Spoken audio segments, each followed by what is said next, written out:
همدل و دوستداران شعر و ادب،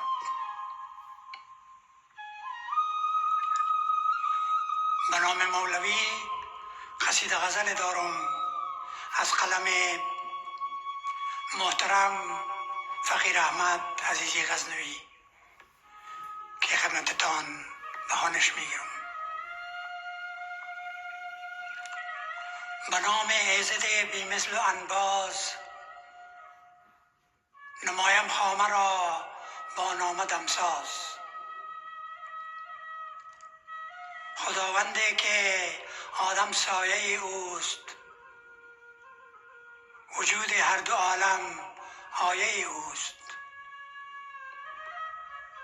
برارم از بن هر مو زبان، نویسم تا که وصف رازدانه. نهم نوک قلم بر تخته زر، فشانم از سخن یک سینه گوهر. شود آویزه گوش نیکویان، بود زیب بساط لاله رویان.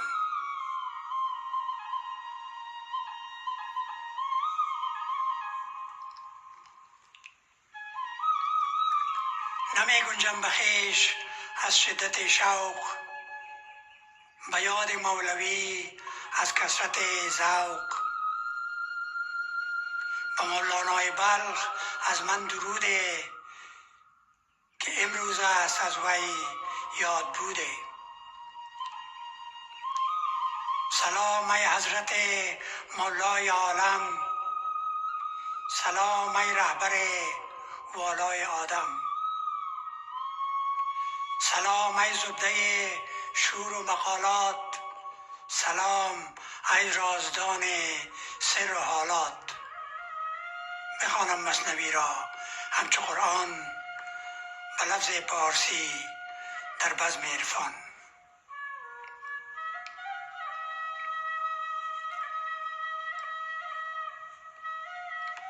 حکایت از جدایی گفته ای تو، عجب در معانی سفته ای تو. به دیوان کبیر شمس الدینت،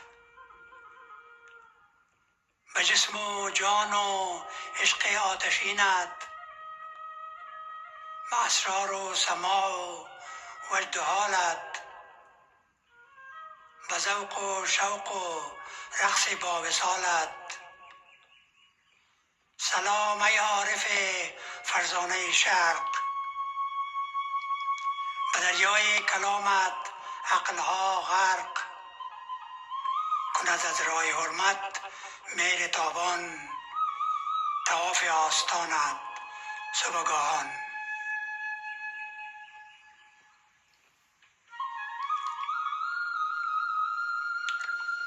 جهان جبهه‌سای بارگاهت، طلبگاران یک نیم نگاهت. حریف باده و جام الستی، غواص قلزم زخار هستی.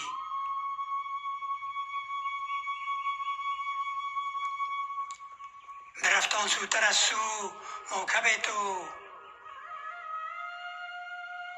گذشت از برج بالا کوکب تو.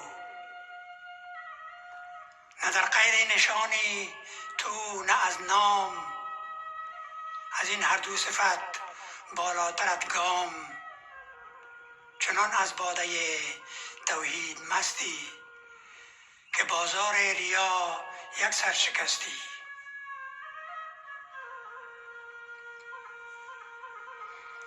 ز من وارسته و از ما بریدی، قبای هستی خود را دریدی. زبانت ترجمان عالم غیب، روانت پاک و بی نقصان و بی عیب.